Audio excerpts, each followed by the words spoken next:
Sah solat tuan-tuan, tapi tidak sempurna. Kita sekarang dalam perjalanan nak menyempurnakan solat. Kita tak nak solat yang biasa-biasa, kita nak solat yang luar biasa. Maka kita nak solat yang sempurna. Kalau orang tanya takbiratul ihram tu rukun ke sunat? Jawapan dia rukun. Kalau orang tanya kita angkat tangan waktu takbiratul ihram tu rukun ke sunat? Kita jawab sunat. Kalau orang tanya kita duduk antara dua sujud itu rukun ke sunat? Jawapan dia rukun. Kalau orang tanya kita duduk tahiyat awal tu rukun ke sunat? Jawapan dia, sunat ab'ad. Oh, kena macam tu lah. Pah jawab. Itu baru sempurna. Tuan-tuan, muslimin dan muslimat yang dirahmati. Ini kalau tanya tak tahu.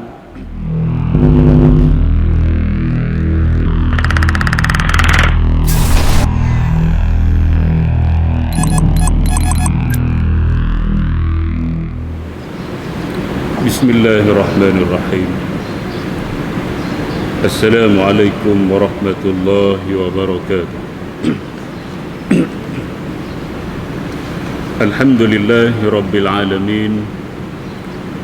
Wassalatu wassalamu ala ashrafil anbiya'i wal mursalin wa ala alihi wa ashabihi ajma'in. Subhanaka la ilma lana illa ma 'allamtana innaka antal alimul hakim. Qala rabbi shrah li sadri wa yassir li amri wahlul 'uqdatam min lisani yafqahu qawli, amma ba'd. Fa inna asdaqal hadisi kitabullah wa khairal hadi hadi Muhammadin sallallahu alaihi wasallam wa syarrul umuri muhdatsatuha wa kullu muhdatsatin bid'ah wa kullu bid'atin dhalalah wa kullu dhalalatin finnar.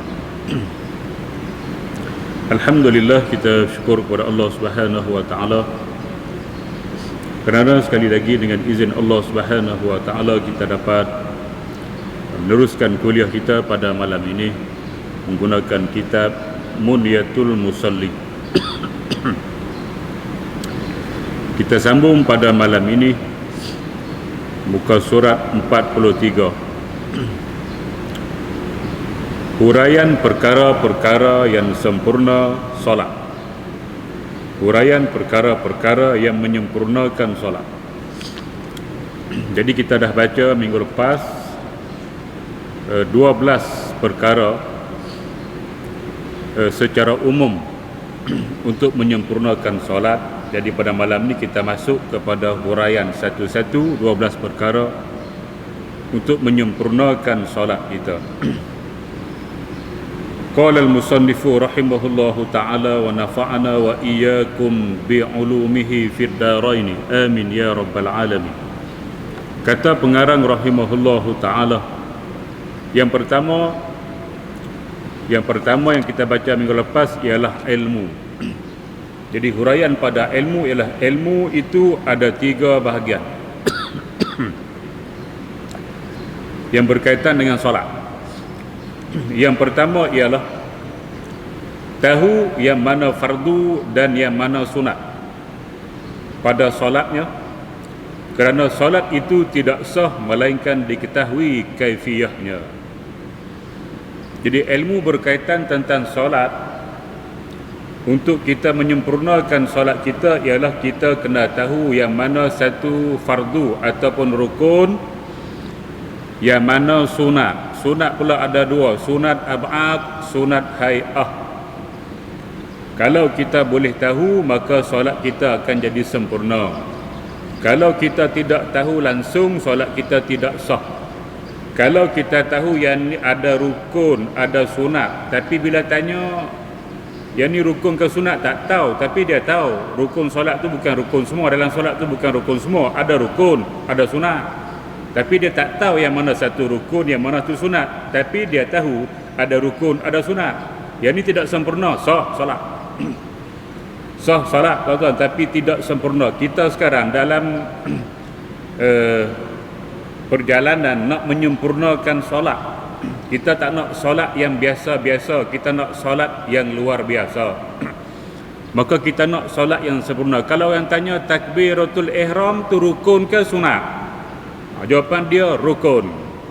Kalau orang tanya kita angkat tangan waktu takbiratul ihram tu rukun ke sunat? Kita jawab sunat. Kalau orang tanya kita duduk antara dua sujud itu rukun ke sunat? Jawapan dia rukun. Kalau orang tanya kita duduk tahiyat awal tu rukun ke sunat? Jawapan dia, cikgu, sunat ab'ad. Oh, kena macam tu lah. Pah jawab. Itu baru sempurna. Tuan-tuan, muslimat yang dirahmati. Ini kalau tanya tak tahu.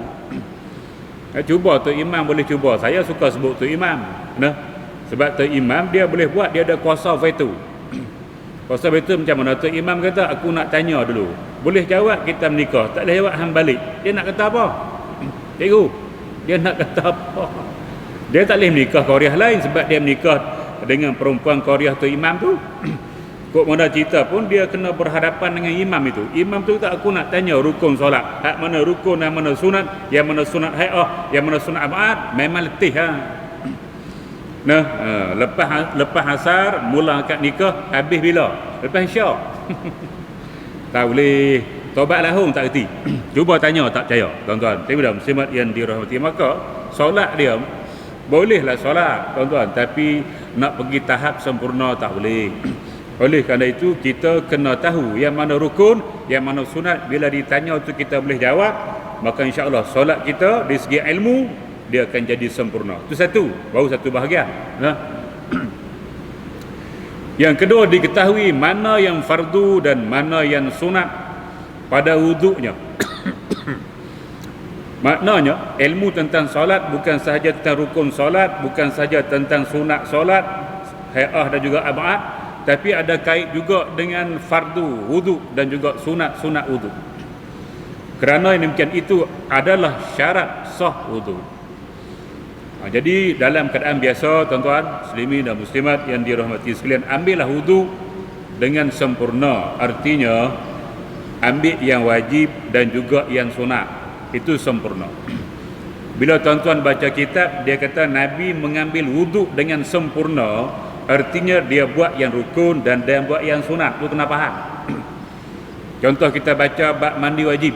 Nah, jadi mandi wajib, cikgu ambil wuduk sebelum ke selepas mandi tu? Ambil wuduk sebelum mandi ke selepas mandi wajib? Selepas? Sebelum? Dan orang kita dia ambil wuduk selepas. Nah, dia tak tahu yang sunnah tu. Ambil wuduk sebelum kita mandi tu, ambil wuduk dulu. Nabi mengambil wuduk secara sempurna. Dia tulis Nabi ambil wuduk seperti wuduk yang nak solat, wuduk yang sempurna. Makna dia ambil yang fardu dan juga yang sunat. Tapi kalau kita darurah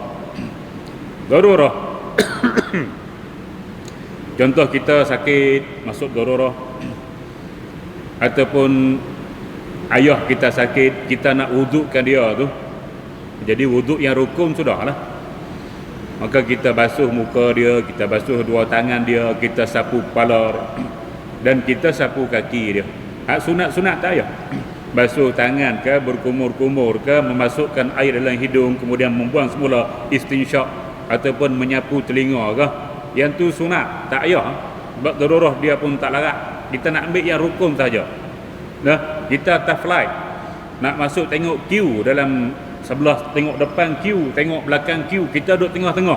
Tandas ada depan satu, belakang satu, kita tengok depan queue, belakang queue. Dah kali kita keluarkan kita punya mineral water dalam botol, maka kita ambil menggunakan mineral water tu saja, ambil yang rukun sudah.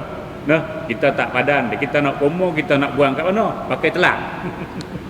Baik, jadi ambil yang rukun. Jadi kita kena tahu yang mana rukun, yang mana fardu.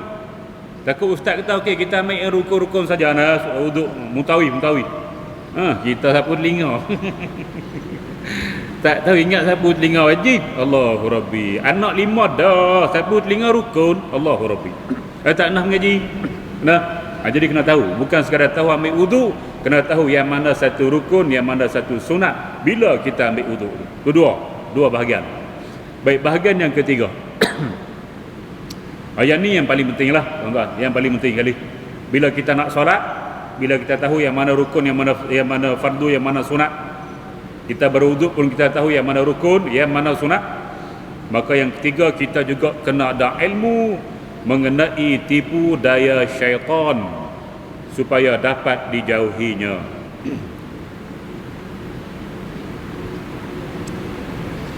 Jadi syaitan,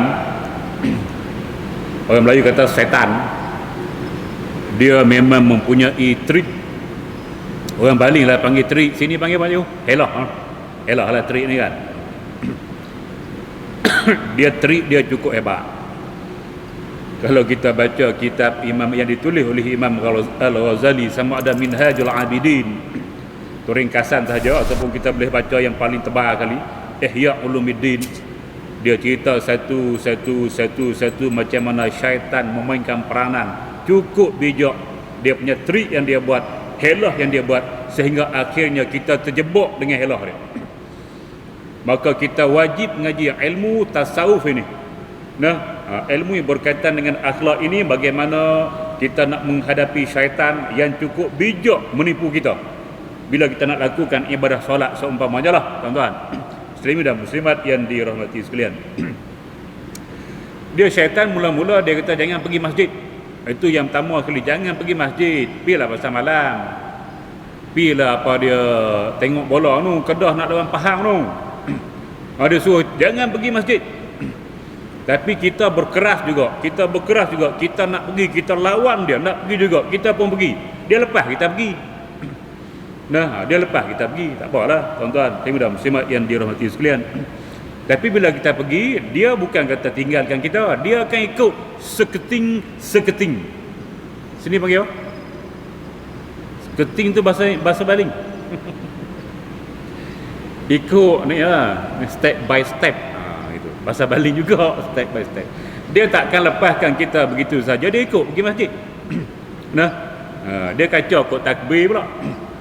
Tak boleh kod takbir, dia kacau kod Fatihah pula. Tak boleh kod Fatihah, dia kacau kod wuduk, dia kacau waswah, macam-macam. Dia akan cuba buat apa yang kalau boleh nak menyelewengkan kita daripada solat yang sempurna. Tuan-tuan, dan muslimat yang dirahmati sekalian, akhirnya kita berjaya juga. Takbir kita okey sekali, Allahu Akbar sekali. Baca Fatihah kita pun tidak ada apa-apa masalah, baca betul, waladdallin, okey, tak ada apa.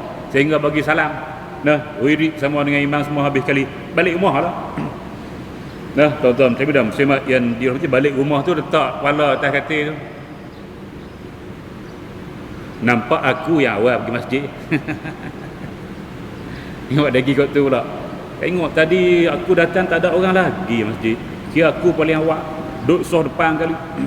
Dia mula kot tu. Dia merasakan riak. Duduk war-war pula, aku masjid. Jangan tanya. Sehari 5 kali. Zuhur, Asar, Maghrib, Isyak, Subuh. Jangan tanya. Memang belakang tu imam. Jengkreng. Dia akan cuba sedaya upaya untuk membawa kita tidak selamat. Jadi bila kita duk menceritakan amalan kita buat pada orang, habis tuan-tuan, dia sudah masuk riak. Bila masuk riak, boleh juga kepada syaitan. Tu kena mengaji. Satu Imam Ghazali sebut dalam kitab Minhajul Abidin, bab syaitan ni ngaji. Baik tuan-tuan, dan muslimat yang dirahmati kita mengaji kitab fiqh ni, Muniatul Musalli bukan cerita semua dia bagi macam tu, macam nota SPM ya. Tu ayo. Macam nota SPM, kalau ustaz tak terang tak tahu benda. Tak nampak apa pun. Jadi macam itulah tulis kitab. Dia akan bagi yang biasa-biasa, yang basic-basic, macam nota juga. Kalau tuan-tuan nak yang betul-betul ada syarah, beli kitab hak panjang-panjang lah. Beli kita Ihya Ulumuddin, dia syarah panjang melerik-lerik sampai kita tak larat nak baca. Dia hurai satu. Itulah kitab yang besar-besar yang ada huraian. Macam kitab macam ni dia cuma ringkas-ringkas saja. Baik tuan-tuan, dan muslimat yang dirahmati. Jadi solat yang sempurna, yang pertama mesti ada ilmu tentang solat tu sendiri, yang mana fardu, yang mana sunat. Yang kedua kena ada ilmu tentang wuduk, yang mana rukun, yang mana sunat juga. Yang tiga, kita kena ada ilmu, tipu daya syaitan bila kita nak melakukan solat. Baik tuan-tuan muslimin muslimat yang dirahmati sekalian, yang ni untuk individu ni. Nanti dia kena ada ilmu juga untuk solat jamaah.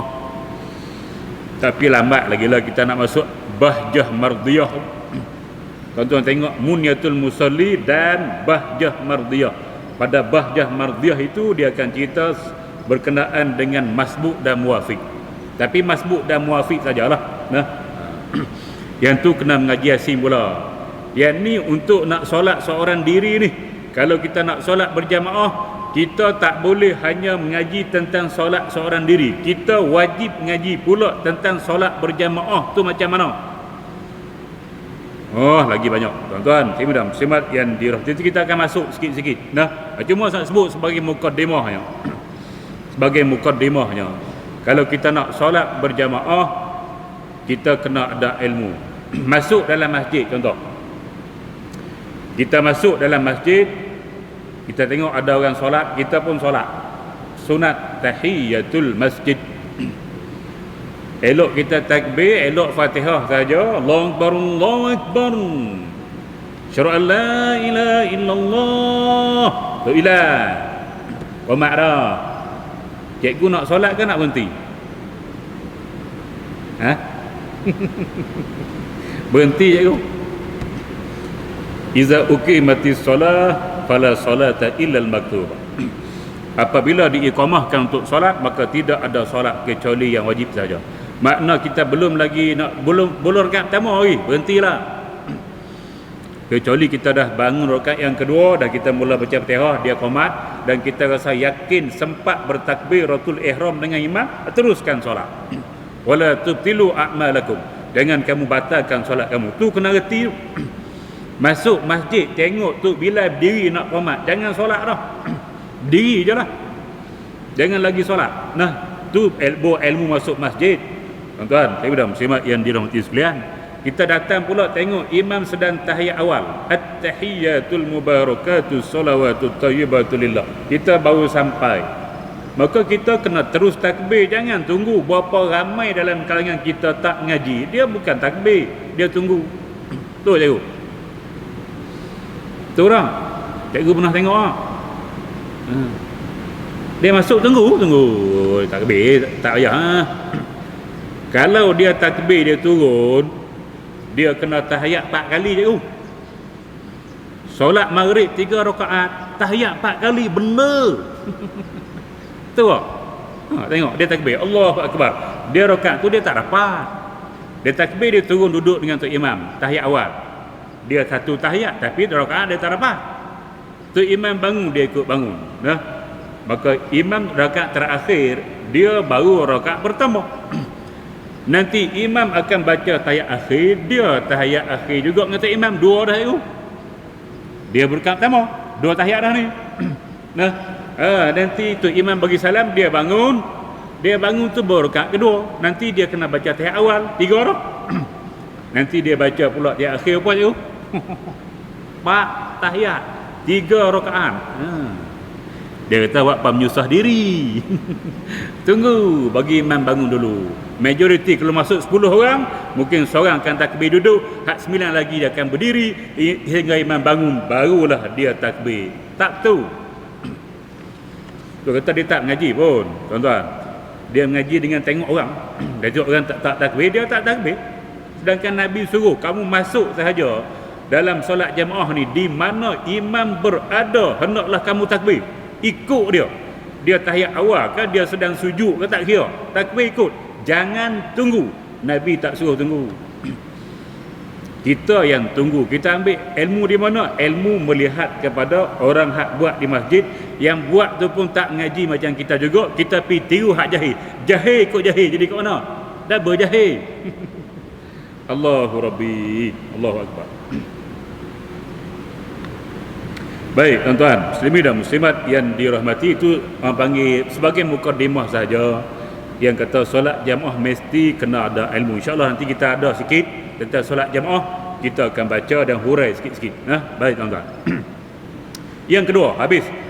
yang berkenaan ilmu itu selesai untuk solat individu, tapi bab jamaah kita belum masuk. Yang kedua, kesempurnaan wuduk itu mesti dikerjakan 3 perkara. Bila kita berwuduk, sekadar nak bagi sah tak kisah, sekadar nak bagi sah kita ambil wuduk ambil yang sunat dengan yang fardu sekali, selesailah. Sekadar nak bagi sah untuk nak solat, untuk nak tawaf, untuk kita nak sentuh Quran, boleh. Tapi belum sempurna. Sempurna macam mana, tengok. Kesempurnaan wuduk yang pertama, sucikan hati daripada khianat, hasad, dengki dan marah. Baik tuan-tuan, dan muslimat yang dirahmati sekalian, Islam ni dia zahir batin. Satu yang zahir ni anggota zahir, tangan kita, muka kita, telinga kita, hidung kita, dada kita, perut kita, semua lah zahir ni. Satu lagi batin. Yang batin ni kita nak cuci tak boleh, tuan-tuan.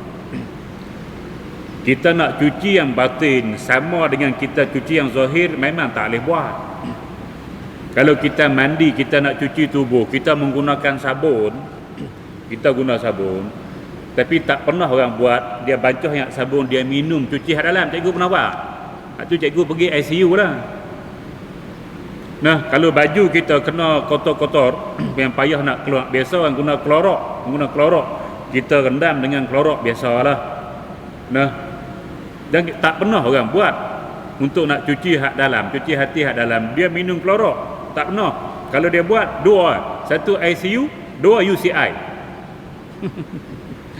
Baik tuan-tuan dan muslimat yang dirahmati, maka Islam mengajar kita, mentarbiah kita, bila kita basuh anggota luar, maka dia suruh kita fikirkan begitulah anggota dalam. Kalau anggota luar itu kotor, maka yang dalam juga kotor, perlu dibasuh. Kalau kamu duduk basuh tangan yang kena kotor, kena debu dan sebagainya, maka hati kamu juga ada debu yang kamu kena basuh.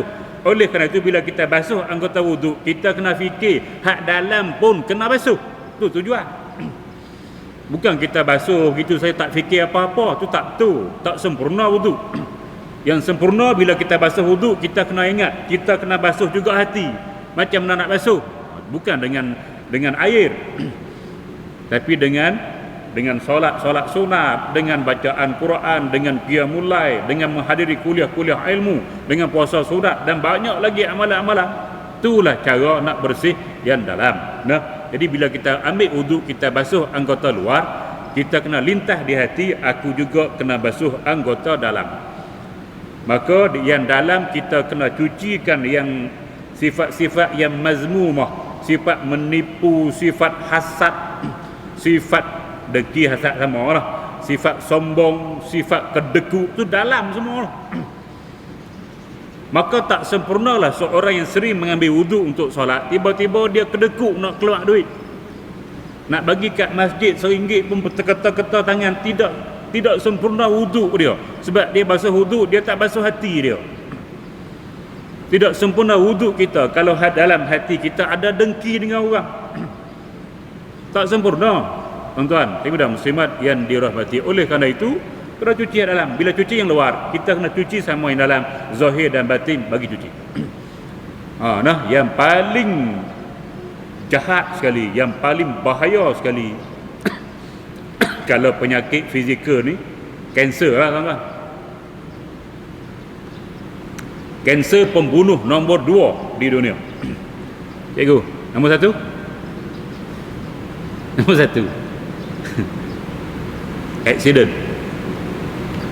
Kanser dari segi penyakit, kanser pembunuh nombor 1. Kalau hati kita hak dalam, dari segi batin, pembunuh nombor 1 hasad. Melayu sebut dengki. Kita double hasad, dengki. Nah, kita double. Bila double tu nak cerita hebat lah, tuan-tuan. Mula start, hebat lah tu. Nah, jadi hasad, dengki. Paling bahaya penyakit hati, banyak 10 yang ulama senaraikan mazmumah ni. Dalam 10 tu yang paling bahaya ialah al-hasadu. Innal hasada ya'kulul hasanati kama ta'kulun narul hataba. Sesungguhnya hasad itu akan makan segala amalan kita. Itu bahaya. Nah, dia makan segala amalan kita. Maknanya amalan ibadah yang kita buat tu macam tak buat. Kita buat dia makan, kita buat dia makan, kita buat dia makan, kita buat dia makan. Tak ada apa. Bila kita mati bangun-bangun kosong, kosong, kosong. Tak ada apa. Amalan banyak tapi bila bangun tak ada. Dia makan. Nabi sebut, nah kama takulun narul hataba, seperti api makan kayu yang kering. Nabi sebut kayu yang kering, Nabi tak sebut kayu yang basah. Kayu basah dia makan tak habis, dia mampu. Separuh makan, separuh tak makan. Kayu kering makan sini, habis sini. Makan habis licin. Oh, sifat ni kena mengaji tuan-tuan, payahnya. Kalau kita Melayu dengan dengki ni tak boleh pisah. Melayu dengan dengki macam lagu dan irama. Tak boleh pisah. Tonton tengok filem Melayu daripada zaman P. Ramlee, zaman Nordin Ahmad, zaman apa dia namanya? Kisah dia. Jenis asap semua. Nah, hantua. Asap. Tengok filem hantua. Asap, asap dengki daripada Patih Karma Wijaya. Tu ah. Asap. Untuh habis. Kisah Sri Mersing, cuba tengok Sri Mersing. Sri Mersing, Nordin Ahmad, Mahmud Jun, tak tengok? Hasad. Filem baru. Semua gitu. Nah. Mereka memfilmkan filem-filem Melayu, majoriti dia punya tema dia dengki. Sebab tu saya sebut dengki dengan orang Melayu macam lagu dan irama. Tak boleh pisah, seperti tapak tangan dengan belakang tangan. Tak boleh pisah dua-dua. Nah, maka orang Melayu ni kira memang kena mengaji sungguh-sungguh bab sifat-sifat mazmumah ni. Belajar kitab Penawar Bagi Hati, Syekh Abdul Qadir Al-Mandili.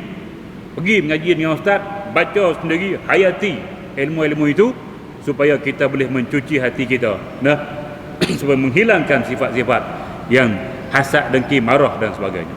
Baik tuan-tuan, muslimin dan muslimat yang dirahmati, setiap kali ambil wudu kita kena ingat, aku basuh anggota luar dalam masa yang sama, aku perlu basuh anggota yang dalam. Barulah wudu tu ada makna, ada erti bagi kita. Itu memang dia sempurna. Baik tuan-tuan, muslimin dan muslimat yang dirahmati sekalian, sucikan badan daripada dosa. Baik, wudu di antara cara menyucikan dosa-dosa kecil. Bila kita berwudu, maka akan berguguranlah dosa-dosa kecil kita hasil daripada wudu. Solat juga akan menggugurkan dosa-dosa kecil kita. Pergi ke masjid juga akan menggugurkan dosa-dosa kecil kita. Baca Quran juga, zikir kepada Allah Subhanahu wa taala akan menggugurkan dosa-dosa kecil kita. Dosa kecil yang mana? Dosa kecil yang tidak dilakukan berterusan. Dosa kecil yang tidak dilakukan berterusan. Dosa kecil bila dilakukan berterusan, dia menjadi besar, maka tidak boleh dihapus dengan wudu, tidak boleh dihapus dengan solat, tidak boleh dihapus dengan amalan kita. Dia kena bertaubat kepada Allah Subhanahu wa taala macam dosa besar. Cikgu contoh satu cikgu. Dosa kecil berterusan.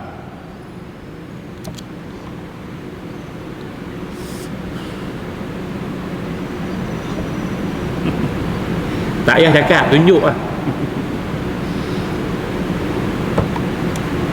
Jadi siapa yang gitu, dia ambil wuduk basuh muka, muka basuh kali mulut, tak gugur dosa isap kok. Tak gugur. Kecuali dia isap sebulan sepatang. Tak apa. Sebulan 25 bulan sepatang. 25 bulan sepatang. Cuma bulan ni 26. Bulan ni 26. Faham tu? Cikgu faham tak? Cikgu ada lagi gaji ya? Kan ada gaji. Oh tak apa, yang tu sebulan sekali dikira dosa kecil, tidak dilakukan berterusan. Dia ambil wuduk tu, habis dah sapu ni. Basuh mulut kali, hapus sapu biar. Tapi hak sehari 3 batang, sehari 5 batang, tak ada asal. Basuh lah kat mana pun wuduk, mandi wajib ke, pergi solat di masjid ke, tak jadi. Dia kena bertaubat. Macam mana taubat? Menyesal, berhenti, berazam tidak akan melakukannya lagi, baru selesai. Ini saya sebut banyak kali. Tolong, atas dunia ni saya nak tolong pun dalam kubur tak boleh tolong siapa dah, tahu tak? Di padang mahsyar lagi tak boleh. Yauma yafirrul mar'u min akhihi wa ummihi wa abihi wa sahibatihi wa banihi likulli imri'in yawma idzin likulli imri'in minhum yawma idzin sya'nun yughnih. Hari kiamat nanti semua manusia akan lari daripada manusia, lari daripada saudara mara dia, lari daripada ibu dia, lari daripada bapa dia, lari daripada isteri dia, lari daripada anak dia. Kawan-kawan lagi lah. Ni hak sebut, hak Allah sebut ni hak dekat dengan dia ni. Saudara mara, adik-beradik, ibu, ayah, bini, anak hak dekat dia lari. Kita hak kawan lagi dia lari. Tak ada dah tuan-tuan. Nah, atas dunia ni lah nak nasihat pun. Siapa yang ambil iktibar, ambil nasihat, dia gunakan, alhamdulillah. Siapa tak nak ambil nasihat, maka dia ada masalah. Nah, baik tuan-tuan, muslimin dan muslimat yang dirahmati sekalian, sucikan diri daripada dosa. Membasuh anggota wuduk dengan sempurna tanpa berlebihan. Baik tuan-tuan, muslimin dan muslimat yang dirahmati sekalian, ni muka ni. Nah, bila kita basuh wuduk, pastikan daerah muka daripada kawasan tumbuh rambut ni kita basuh sampailah bahagian tepi ni betul-betul kena atas ni, orang panggil anak telinga ni, basuh sini tuan-tuan, ke bawah sekurang-kurang ni dagu hak keras ni ada ni. Nah, dan seeloknya dilebihkan ke belakang. Tuan-tuan muslimat yang dirahmati sekalian, yang perempuan pula, perempuan jenis rambut sideburn dia panjang, sideburn dia panjang gitu. Maka sideburn ini dia masuk dalam kawasan muka, maka dia kena basuh sideburn itu. Dia tak boleh tarik sideburn. Perempuan biasa dia menjuntai sini, dia tarik sideburn dia letak atas telinga, dia ambil wuduk. Maka hak dia tarik letak atas telinga kena ayak tu. Sah wuduk dia. Jengkreng. Berapa lama buat? 40 tahun. Berapa lama dah buat? 50 tahun. Dah tak reti, tak mengaji. Main tarik tak atas ni, main tarik tak atas ni. Lepas tu basuh muka. Atas ni tak kena air, dia tidak sah. Sebab dia dikira kawasan muka, kena basuh. Tak boleh tarik pergi keluar. Bagi sempurna, bila kita basuh wuduk, bagi sempurna. Basuh tangan, daripada hujung ni kita basuh, dia sampai mirfaq, sampai di siku. Bila sampai di siku, kita mungkin syok, sampai siku ke tak sampai, sampai siku ke tak sampai. Maka kaedah dia, ma la yutimul wajib illa bihi fahuwa wajibun. Apa-apa yang nak menyempurnakan wajib kecuali dengan dia, maka dia tu kena wajib buat. Baik, nak sempurnakan basuh tangan sampai siku, kita kena bagi atas sikit. Kita basuh lebih daripada siku, baru confirm kena siku. Kalau kita basuh betul-betul siku mungkin tak kena semua, maka kita basuh atas sedikit, confirm dia kena semua. Maka atas sikit itu boleh menyempurnakan wajib. Maka yang menyempurnakan wajib ini juga dikira wajib. Maka wajib basuh lebih daripada siku. Pakai buka pek hollow gitu cikgu, hollow gitu ya. Dia kono kok ni, belah ni bukan kena ni. Tengok dah. Bila tengok? Sekali sekala kalau kita datang tu tengoklah. Nah. Ataupun anak-anak kita ambil wuduk kat rumah tu tengok. Basuh kaki lagi satu, dia buka pek, dia hulur kaki dia gitu. Ni belakang ni tak kena. Hak Nabi sebut. Nah. Nabi sebut ni bahaya. Celaka bagi orang yang basuh kaki tak kena sampai buku lali. Dia tak nampak dia basuh gitu kan. Dia tak pasang belakang ni tak kena sebenarnya. Sebab tu kena teliti bagi kena kat belakang. Jadi kena ambil wuduk sempurna. Jangan jadi was-was. Kita nak basuh bagi sempurna, jangan sampai was-was. Bila kita tak ngaji, kita nak bagi sempurna, lah kali jadi was-was, jadi lambat bila ambil wuduk. Yang tu lagi tak boleh. Nah, itu ke was-was syaitan pula, dia masuk situ. Jadi ngaji biar betul-betul dan biar sempurna bila kita ambil wuduk. Dan wuduk tidak boleh menggunakan air yang berlebihan. Kalau nak ikut cara Nabi satu cupak aja.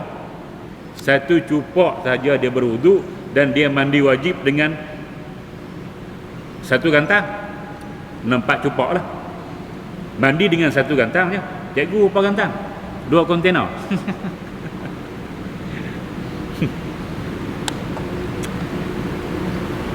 Buka ayat. Bukan ayat kita apa? Yang masjid tu bukan kita yang bayar. Masjid yang bayar. Maka tak boleh kita menggunakan air secara berlebihan. Kita kalau guna di rumah kita, ni kita sebut kali kedua. Dulu sebut dah ni, masuk tajuk, ulang mula bagi ingat. Bila kita guna air berlebihan di rumah, sama ada kita guna air yang banyak ataupun kita basuh lebih daripada 3 kali, basuh 4 kali, 5 kali, di rumah kita baru makruh. Sebab apa? Sebab kita yang bayar duit bil ayat, kita yang bayar. Ayat tu kita punya, kita bayar. Tapi hukum dia makruh.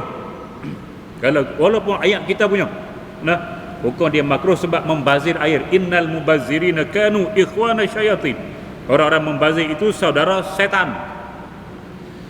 Tapi kalau kita datang masjid, kita buat macam hak rumah kita dan kita tak pernah bayar pun bil masjid, hukum dia haram.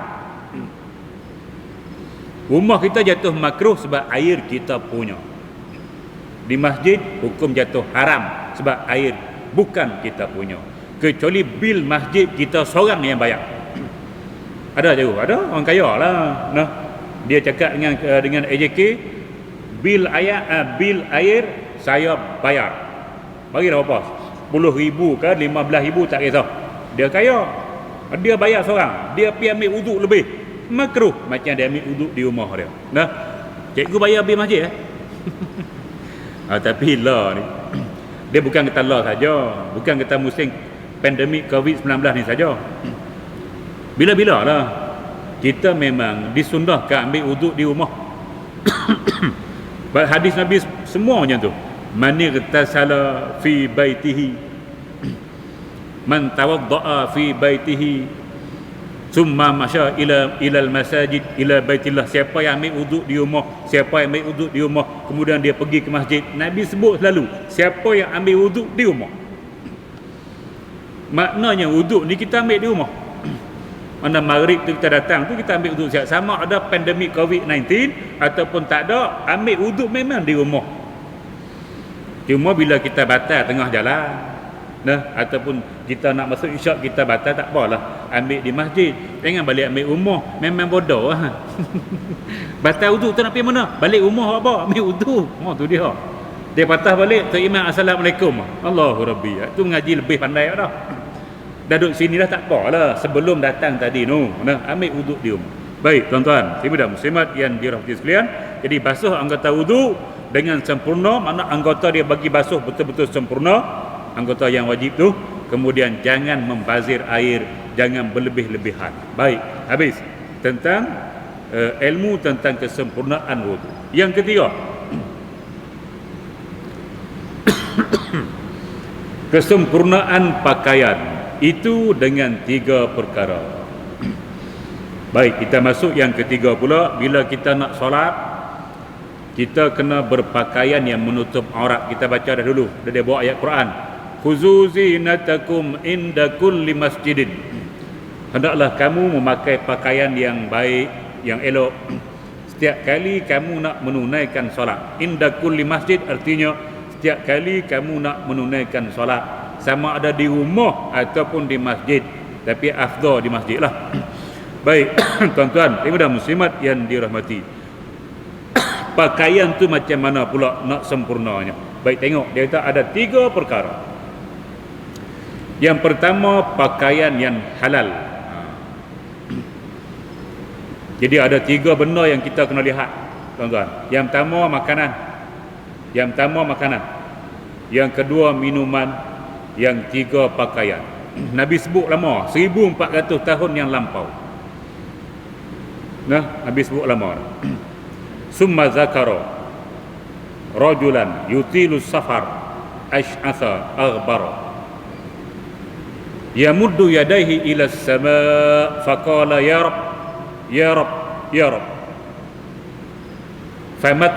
famat'amuhu haramun wa mashrabuhu haramun wa malbasuhu haramun fa anna yustajabulah. Kemudian Nabi menceritakan pada sahabat-sahabat tentang seorang lelaki yang bermusafir jauh. Musafir dia lebih daripada 2 marhalah lah, tuan-tuan. Mana orang musafir ini termasuk kategori manusia yang Allah mudah terima doa dia. Nah, manusia yang mustajab doa dia antaranya musafir, berpuasa dan sebagainya. Nabi sebut orang musafir kalangan yang manusia yang Allah mudah terima doa.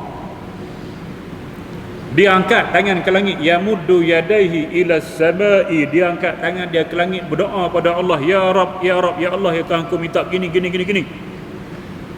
Tapi Nabi kata wa mat'amuhu haramun, makanan yang dia makan haram, wa mashrabuhu haramun, minuman yang dia minum haram, wa malbasuhu haramun, dan pakaian yang dia pakai haram. Fa anna yustajabu. Macam mana Allah nak terima doa dia? Dia okey dah musafir, termasuk kategori manusia yang mudah diterima doa. Tapi kalau makan haram, kalau minum haram, pakaian pun haram, fa anna yustajabulah. Macam mana Allah nak terima doa? Sama juga macam mana Allah nak terima solat dia. Tuan-tuan muslimin dan muslimat yang dirahmati sekalian, maka pakailah pakaian yang halal. Pakaian yang halal macam mana? Yang pertama, menutup aurat. Itu satu. Menutup aurat. Kalau kita pakai pakaian tidak menutup aurat, dikira kita pakai pakaian haram. Ada orang tanya, dia kata, ada orang tanya dia tak kerti jawab, tanya saya. Kawan isteri dia menjaga minyak wangi untuk perempuan lah. Ada jenis kuat bau, ada yang sederhana bau, ada yang slow bau. Dia kata dia menjaga. Jadi perempuan-perempuan ni beli minyak wangi dia pergi pakai keluar. Dia berada rumah, kan Nabi sebut mana-mana perempuan yang memakai minyak wangi yang melampau, yang boleh menarik perhatian lelaki kepadanya, fahiya zaniyatun, dia dikira pelacur. Maka macam mana kalau perempuan yang beli minyak wangi dia pakai keluar rumah, adakah dia dikira berdosa jual minyak wangi itu pada perempuan-perempuan ini? Saya kata tidak, kita menjaga benda halal saja, lepas tu dia yang nak pakai, dia kena jaga. Dia keluar, dia berdosa, tak masuk kita. Kalau macam tu kita tak boleh menjaga apa, pisau tak boleh jual tu. Dia bunuh orang, kita berdosa pula. Oh, berat lagi tu. Kita jual pisau bukan suruh dia bunuh orang, untuk dia potong bawang, sembelih kebab, dia lebu, dia pergi bunuh orang, dia tanggung lah, kita tak tanggung. Tuan-tuan dan muslimat yang dirahmati sekalian. Jadi kalau kita jual seluar pendek, cikgu menjaga lah, contoh cikgu jual seluar pendek masuk dia atas pada lutut lah. Mazhab Syafi'i tak boleh, dia kena bawah lutut, atas lutut. Orang hak beli seluar kita tu, dia pergi pakai keluar rumah, pakai dalam rumah tak boleh lah, dia pakai pergi main bola, cikgu berdosa lah? Tak berdosa. Dia pakai, dia punya pasal lah. Tapi kalau kita jual tudung perempuan yang jarang, kita berdosa. Tudung jangan jual jarang. Ni tudung bila pakai nampak telinga, cikgu nak tengok. Perempuan pakai tudung nampak telinga, nak tengok. Tak berani. Dia kata tengok, dia kena jangan kering. Dia lama-lama dia pandai. Hadapan saya ni lama-lama dia pandai. Mak Jan dia pandai, dia lari mana ni. Baik tuan-tuan, hak tu tak boleh. Sebab nak buat macam mana, dia kan memang dia nak pakai kat luar. Tudung tu dia nak pakai di luar, di rumah tak pakai tudung. Maka bila kita buat tudung tu jarang, tidak menepati syariat, kita hak jual pun berdosa. Seluar pendek tak apa. Seluar pendek tak apa, memang dia nak pakai dalam rumah. Biasanya seluar pendek ni mudah sikit lah. Tudung takkan nak pakai dalam rumah, pasti kita tahu dah dia akan keluar ke tudung tu. Yang kita pergi jual tudung nipis tu buat apa? Maka kita juga berkongsi dosa. Ini kena tengok kan. Sambil nak kita pakai tudung nipis hak nampak telinga tu berdosa. Tu nama dia pakaian haram. Haram dah. Pakaian haram tak boleh pakai.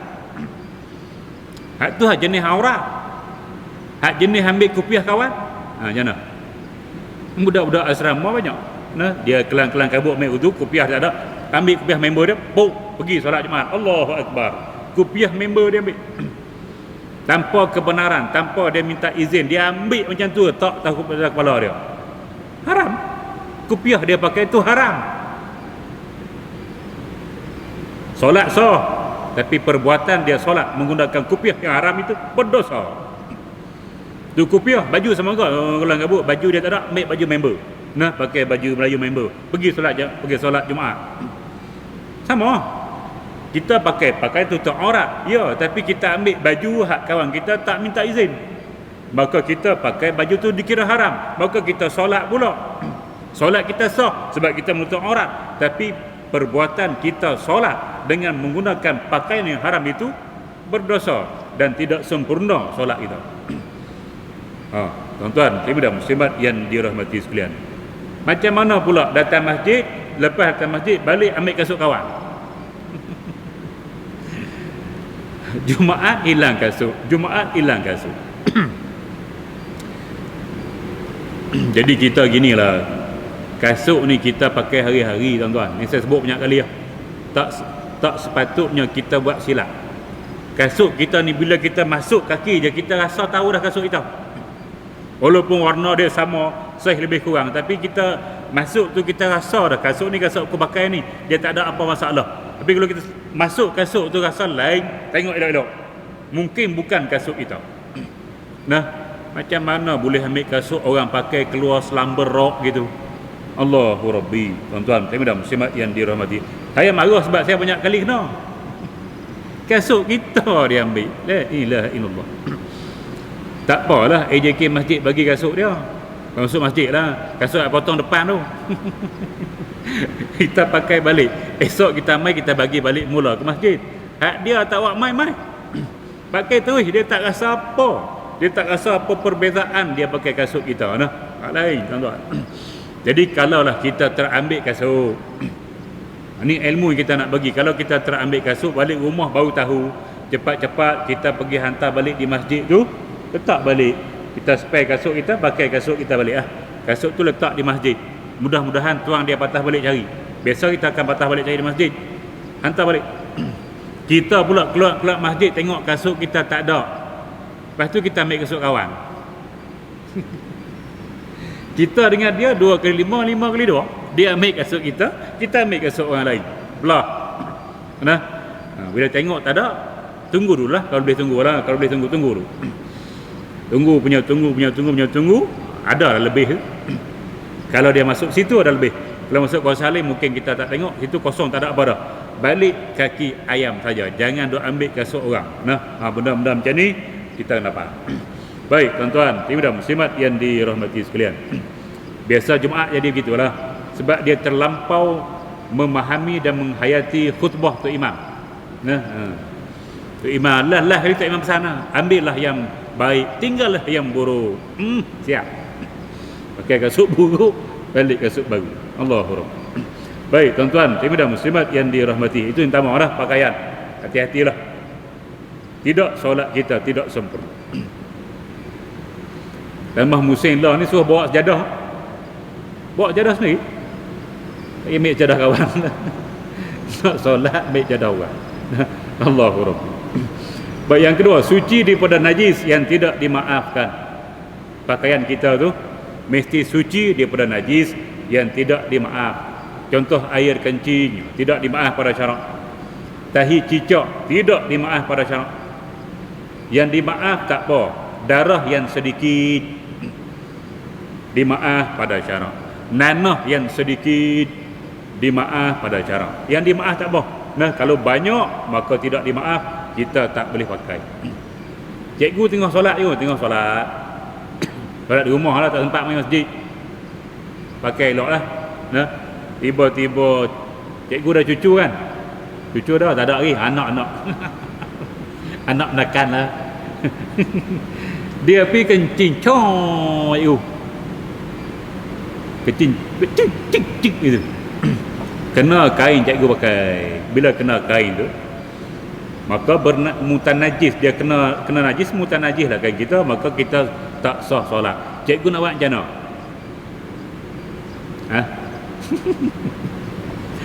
Cikgu kena buka kain. Lepas turun cikgu langkah pergi depan, solat macam biasa. Yang itulah. Nah, syarat dia kena pakai seluar tracksuit dalam lah. Pakai spandal saja buka kain lagi tak sah. Nah, jadi gitu. Jadi tak boleh kena najis. Kecuali najis itu tempat yang nadir. Tempat yang memang umumul balwa. Kita tak boleh lari dah. Nah, umumul balwa ni tempat contoh burung. Memang tempat dia duk main situ.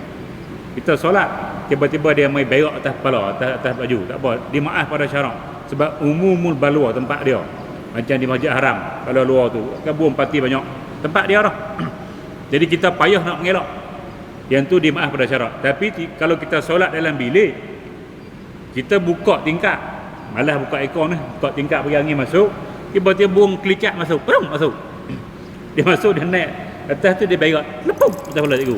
Nah, rasa pup sini. Tengok. Maka yang tu tidak dimaaf. Sebab dalam rumah kita bukan tempat burung jenis ni, maka tidak dimaaf. Tapi tempat yang memang banyak burung, nah, kadang tu masjid tempat tarik burung penuh masjid. Burung buat sarang atas, dia memang berak situ lah. Maka kalau macam tu lah, maka dikira umumul balwa, dimaaf pada syarak. Kalau ada najis yang kena. Jadi kita nak mengaji pula yang mana najis dimaaf pada syarak, yang mana najis yang tidak dimaaf pada syarak. Kena buka kitab fiqh pula. Nah, yang ni dia tak menghuraikan bab najis. Cuma nak kita bab solat. Nah, gitu. Yang tiga, pakaian yang bersesuaian dengan sunnah, bukan untuk takbur, riak dan kemegahan. Baik, tuan-tuan, muslimin dan muslimat yang dirahmati sekalian. Jadi pakai itu, kita pakai niat dia untuk menutup aurat itu saja. Niat kita pakai seluar, niat kita pakai baju, niat dia menutup aurat. Sekadar kita beli baju hak sehelai RM10 pun boleh dah. Nah, tapi tak ada masalah kalau kita ada duit, dah gaji kita sampai RM10,000, RM15,000, kita nak beli pakaian yang harga RM560, RM100 lebih kan boleh. Ada masalah apa-apa. Fa amma bi ni'mati rabbika fahaddits. Adapun nikmat Tuhanmu itu maka tunjukkan. Allah bagi nikmat kita banyak, kita boleh gunalah, tapi kena jaga jangan ada sifat sombong, jangan ada sifat riak nak tunjuk yang kita tu kaya, kita duit banyak, kita boleh pakai jubah yang mahal-mahal, kain yang comel-comel, tak payah serika dah, pakai terus tak ada keduk mahal punya kain dengan niat untuk nak tunjuk orang, itu tak boleh. Nah, dia masuk dalam tidak sempurna berpakaian ketika kita solat. Jadi pakaian kita pakai sekadar nak tutup aurat itu saja niat kita. Tapi kalau kita nak pakai hak comel sikit, yang mahal sikit, diboleh pada syarak, tapi kena jagalah hati itu, kena bersih siap-siap, tidak ada riak, tidak ada sombong dan sebagainya. Baik, tuan-tuan, muslimin dan muslimat yang dirahmati. Sebab itu Nabi sebut man jarra thawbahu khuyalaan la yanzurullahu ilaihi yaumal qiyamah wa la yuzakkihim wa lahum azabun alim. Siapa yang melabuhkan pakaiannya, siapa yang melabuhkan pakaiannya, man jarra thawbahu khuyalaan, kerana sombong, Allah tidak akan lihat dia di hari kiamat. Bagus cikgu, Allah tak lihat kita selamat. Kan? Kalau kita tidak ingat Allah tu macam polis lah. Polis buat Roblox tak tengok dia selamat, cium pergi. Oh, dia ingat gotu kau. Ingat polis ke Tuhan. Allah tidak lihat artinya dia tak pandang kita, artinya kita go to hell lah. Macam kita pergi Kenuri ni. Nah, kita pergi Kenuri. Sampai Kenuri kita jumpa tuan rumah. Kita tahu, Assalamualaikum. Dia buat tak tahu tu. Assalamualaikum. Kita ulur tangan. Ni bukan pandemik COVID-19, masalah lain. Nah, ulur tangan. Dia tak nak tengok muka kita. Cikgu nak makan kan nak balik? Jawab. Baliklah. Tuan rumah tak peduli. Apa nak makan tak, kita nak suap tak masuk dah. Tak lepas nak suap nasi tu. Tuan rumah buat tak tahu. Bukan dia tak sengaja, dia sengaja. Balik. Tu maksud dia. Nah, bila kita pergi kenduri tuan rumah tak tengok, jawapan dia masalah balik. Di akhirat bila Allah tak tengok, bermakna kita ada masalah dalam masalah agama. Nah, mungkin neraka itu mungkin dekat dengan kita orang bila dia tak tengok. Wala yuzakkihim, dan tidak akan menyucikan dosa-dosa mereka. Walahum azabun alim, dan bagi mereka azab yang sangat pedih. Siapa? Melabuhkan pakaian khuyalaan, kerana sombong. Baik tuan-tuan dan muslimat yang dirahmati sekalian, oleh kerana itu timbullah berbagai-bagai hukum. Kalau kita pakai baju, pakai jubah, pakai kain, pakai seluar yang melebihi buku lali, adakah termasuk di dalam hak Nabi sebut ni orang-orang yang melabuhkan pakaian? Nah, ada ulama kata siapa pakai jubah labuh lebih buku lali, siapa pakai seluar lebih buku lali, maka haram masuk hadis Nabi sebut. Ada ulama kata makruh, sebab hadis itu dia kait dengan sombong. Makna kalau yang pakai bagi lebih tu kerana niat sombong, baru haram. Tapi kalau dia pakai lebih tak ada niat sombong apa-apa, makruh. Tuan-tuan dan muslimat yang dirahmati, ataupun harus sahaja. Sebab Abu Bakar pun pakai lebih. Abu Bakar pakai jubah lebih daripada buku lali. Dan Nabi baca sebut benda tu, dia jadi takut. Dia jumpa Nabi, ya Rasulullah, bagaimana dengan aku? Jubah aku lebih. Nabi kata, kamu tidak sombong, hak aku sebut tu yang sombong. Nampak? Tuan-tuan dan muslimat yang dirahmati, apa kaitan bagi lebih ni sombong dengan tak sombong? Tu kena tengok dia punya latar belakang lah. Orang paling panggil background, asbabul wurud. Sebab hadis tu Nabi sebut kenapa. Orang Arab dia nak beza. Kalau kita nak beza siapa kaya dengan miskin, tengok jubah. Jubah tu pakaian rasmi. Tengok jubah. Kalau hak jubah meleret tu kaya. Kalau yang jubah singkat atas betis tu miskin. Sebab nak beli kain yang murah lah kain. Orang miskin dia nak beli kain lebih tak boleh lah. Dia beli kain yang elok-elok atas betis lah. Hak kaya dia boleh bagi jubah dia meleret. Nah, jadi orang kaya biasanya zaman Nabi jubah dia mesti lebih. Dia 20 kali dia meleret. Baik, kalau dia pakai jubah yang lebih daripada buku lali itu dengan tujuan nak tunjuk kekayaan dia, yang tu yang kata Allah tak lihat. Tapi macam Abu Bakar dia kaya juga.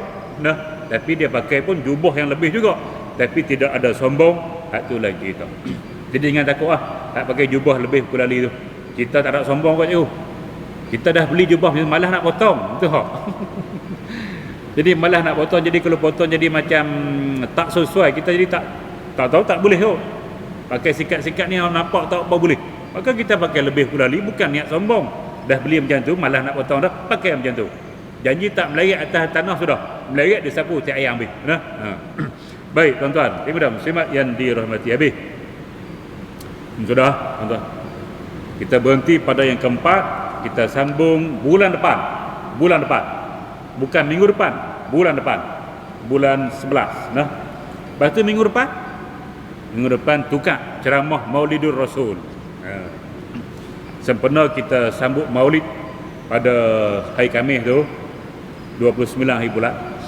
Esok hari Jumaat malam tu kita buat kita baca sirah Nabi sikitlah berkaitan dengan Maulid insya-Allah. Jadi kuliah ini akan disambung pada minggu pertama bulan 11 dengan izin Allah Subhanahu wa taala.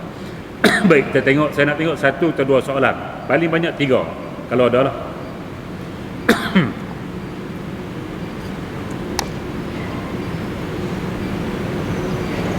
Selepas kita pencin, kita menunjukkan rasa tidak puas hati atau dendam atau kutuk majikan dulu-dulu. Apakah halal rezeki semasa kita berkhidmat dulu pencerahan? Masa kerja dengan dia tak berani kata, saya guna potong gaji. Kata potong gaji ya. Lepas pencin tak apa, lepas gerak. Kata macam-macam.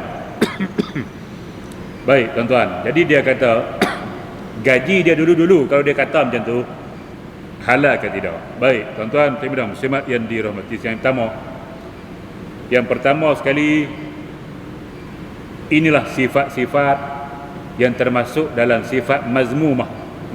Sifat dendam, sifat tak puas hati. Kita nak kutuk orang termasuk dalam sifat mazmumah yang perlu kita hindarkan daripadanya. Itu nasihat saya lah. Perlu kita hindarkan sifat-sifat seperti ini dalam diri kita, sebab dia bahaya pada kita. Dia makan daripada dalam. Baik tuan-tuan, dan muslimat yang dirahmati sekalian. Dan dia akan termasuk dalam mengumpat. Sebab benar tu benar betul. Hak kita cerita tu benar betul dia buat dulu. Maka bila benar tu betul, dan kalau dia tahu majikan kita, kalau dia tahu dia marah pada kita, maka itu nama dia mengumpat, hukum dia berdosa besar. Kalau hak kita cerita tu benar tak betul, kita reka je, dia tak buat pun kita reka kata dia buat, maka itu jadi fitnah, buhtanun, juga dosa besar. Jadi dua-dua ni tak boleh. Sama ada benar betul ataupun tidak betul, kita tak boleh kata apa. Baik, kalau kita kata gitu, apa dia gaji kita dulu tu macam mana? Halal ataupun tidak, gaji kita tak ada kaitan dengan kita kata ke dia. Gaji kita, kerja kita, dia berkaitan dengan jenis kerja. Kerja yang halal, halal lah. Kerja yang haram, maka haram. Tuan-tuan, dan muslimat yang dirahmati sekalian, kerja di kilang arak, haram. Hukum dia haram. Gaji yang kita dapat adalah haram. Tidak ada keberkatan, berdosa. Kerja di kilang arak. Kerja jual arak. Kita cashier, kerja di supermarket Aman Central. Kita bahagian cashier. Geng-geng kafe beli arak, letak beli dengan kita pergi jual. Hukum dia haram. Tuan-tuan, dan muslimat yang dirahmati sekalian, kita jual rokok, hukum dia haram sebab rokok difatwakan haram. Termasuk negeri Kedah memfatwakan haram. Maka bila kita jual rokok, maka pendapatan daripada rokok adalah haram. Kalau kita nak bayar zakat, sila asingkan duit rokok, keuntungan rokok asingkan, sebab zakat tak boleh bayar duit haram. Tuan-tuan, muslimat yang dirahmati sekalian. Jadi dia tak ada kaitan dengan kita kata ke dia. Kita kata tu kita dapat dosa saja. Dosa besar sebab kita mengumpat dia atau fitnah dia kalau tak betul. Tapi gaji kita dengan dia, bila kita sudah berhenti pencin kerja dengan dia, kita kata tidak ada kaitan apa-apa. Macam solat. Assalamualaikum warahmatullahi wabarakatuh. Assalamualaikum warahmatullahi wabarakatuh. Habis dah solat. Dah habis solat syok. Aku solat 3 ke 4. Tak pakai dah. Sah dah solat kita. Kita syok 3 ke 4 lepas bagi salam. Tak ada apa dah. Yang tak boleh masa tengah solat, aku 3 ke 4 pakai 3. Aku 3 ke 2 pakai 2. Itu masa dalam solat. Dah bagi salam, syok, datang syok. Aku 3 ke 4, 3 ke 2. Tak pakai dah. Sah dah solat. Macam tu lah. Dah habis kerja dah, pencen dah. Boleh makan dah gaji tu. Tak ada hak. Cuma kita kata ke dia, yang tu berdosa. Baik, tuan-tuan, dan muslimat yang dirahmati sekalian. Seterusnya. Orang tolong kita selesai satu urusan, kita pun belanja dia makan. Apakah itu dikira rasuah? Pula. Macam mana yang dikatakan rasuah? Adakah pemberian yang berkepentingan atas sesuatu urusan? Mohon pencerah.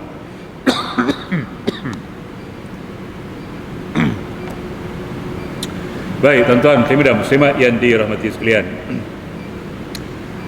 Nabi mengutus sahabat-sahabat pergi kutip duit zakat di Yaman. Sahabat pergilah pungut duit zakat. Sambil-sambil pungut duit zakat, orang sana bagi duit. Duit zakat lah. Dia bagi duit sebab dia dikira wakil Nabi, dia bagi duit, dia sedekah lah. Maka dia pun balik ke Madinah jumpa Nabi. Dia kata, ya Rasulullah, ini duit zakat yang aku pungut di sekian-sekian tempat. Yang ni duit yang mereka bagi pada aku. Nabi kata, tak boleh. Kalau kamu tak jadi wakil aku, adakah mereka akan bagi duit tu pada kamu? Jawab. Kalau kamu tak jadi wakil, aku pergi utip duit zakat, adakah mereka akan cari kamu, bagi duit tu pada kamu? Tengok, tak masalah. Dia dapat duit tu sebab kerja dia. Maka duit macam ni lah nama dia rasuah. Tuan-tuan, muslimat yang dia ada kepentingan. Kita driver, Kita bawa kereta pejabat. Mungkin 6 bulan sekali pejabat kita akan buat servis kereta. Kita akan pergi hantar. Nah, contoh 6 bulan sekali ataupun 10,000 kilometer, yang mana lebih dahulu. Maka kita akan bawa kereta pejabat pergi ke pusat servis. Pusat servis tengok kita selalu datang kedai dia. Nah, maka dia bagi ampau, dia panggil. Sebab apa dia bagi tu? Sebab kita pergi buat kedai dia. Dia ada kepentingan supaya kita lepas ni duk pergi kedai dia selalu. Dia ada kepentingan di situ. Ada udan di sebalik, char kuih tiaw. Maka duit yang dia bagi itu nama dia rasuah. Tuan-tuan, muslimat yang dirahmati sekalian. Tu rasuah. Nah, kalau dia soalan tadi, dia tolong selesaikan urusan kita, lepas tu kita pergi jamu dia, rasuah tu. Sebab dia dah selesai urusan kita. Kita ada kepentingan di situ. Kita bagi makan, kita belanja dia, rasuah. Kalau dia tak selesai urusan kita, kita nak belanja dia, yang salah hang siapa? Maknanya setiap duit yang kita belanjakan yang ada kepentingan pada diri kita ataupun dia, kepentingan untuk diri dia, maka itulah dinamakan rasuah. Tapi duduk saja-saja kita dengan dia tak kenal pun siapa, tiba-tiba dia bagi duit, tak ada hak, tu bukan rasuah. Kita pun bukan penguat kuasa apa-apa pun, kita cikgu kita nak boleh buat apa yang dia bagi duit kita boleh bantu dia dalam urusan apa, kita bukan penguat kuasa. Maka kita boleh ambil, tak ada masalah. Tapi kalau kita ni penguat kuasa, walaupun kita tak pakai baju uniform kita, masa cuti hari Sabtu tiba-tiba datang orang bagi duit, ada udan di sebalik cara kotiau, maka kita tak boleh ambil juga, sebab kita tahu kita ni sebagai penguat kuasa. Kalau kita bukan penguat kuasa, tak ada siapa nak bagi duit kita. Maka itulah dinamakan rasuah. Baik.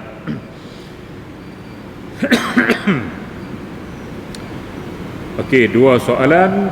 Cuba tengok satu lagi kalau ada. Okey, last. Sahkah solat jenazah berjamaah jika makmum datang lambat tapi imam sudah takbir beberapa kali? Makmum tersebut tidak takbir 4 kali dan terus ikut imam dan seterusnya bagi salam. Macam tu. Imam takbir Allahu Akbar, jawab Fatihah, Allahu Akbar, selawat, Allahu Akbar, Allahumma fir lahu. Dia datang Allahu Akbar, dia pun baca Allahumma fir lahu wala tahrimna ba'dah, baca doa selepas daripada itu. Imam bagi salam, Assalamualaikum warahmatullahi, Assalamualaikum warahmatullahi. Dia pun Assalamualaikum warahmatullahi, Assalamualaikum warahmatullahi. Sah dia. Dia gini kita datang solat zuhur. Baik, imam sedang berada di rakaat yang keempat. Kita datang di rakaat 4, kita bertakbir Allahu Akbar, sama ada kita sempat Fatihah ataupun tidak. Dia rukuk Allahu Akbar, kita pun rukuk. Dia iktidal, kita pun iktidal. Dia sujud, dia baca tahiyat akhir, dia pun bagi salam, Assalamualaikum warahmatullahi, Assalamualaikum warahmatullahi. Kita pun Assalamualaikum warahmatullahi. Sah. Macam tu kan payah. Cuma solat ni dia rukuk, perkiraan dia rukuk 4 rakaat dia sebut usalli fardul asri 4 rakaatin. Aku solat fardu asar 4 rakaat. Jenazah usalli ala hadzal mayyit 4 takbirat, 4 takbir. Takbir tu macam rukuk lah. Mana kalau kita datang dia takbir keempat, kita dapat 1 sahaja, dia bagi salam, kita tambah lagi 3, macam solat biasa. Lepas tu baru bagi salam. Kalau dia bagi salam terus tanpa menambah takbir, solat dia tidak sah, macam solat biasa, macam rakaat. Baik, selesai. Wallahu a'lam. Mudah-mudahan dapat sedikit pencerahan yang baik datang daripada Allah Subhanahu wa taala, yang buruk kelemahan diri saya sendiri. Aqulu qauli hadza wa astaghfirullahal azim li wa lakum. Wassalamualaikum warahmatullahi wabarakatuh. Bismillahirrahmanirrahim. Alhamdulillahirabbil alamin. Wassalatu wassalamu ala asyrafil anbiya'i wal mursalin wa ala alihi wa ashabihi ajma'in. Allahumma inna nas'alukal huda والتقى والعفاف والغنى. اللهم اجعل جمعنا هذا جمعا مرحوما وتفرقنا من بعده تفرقا معصوما ولا تجعل اللهم فينا ولا معنا ولا من يتبعنا شقيا ولا مطرودا ولا محروما يا رب العالمين. والحمد لله رب العالمين. تقبل الله منكم.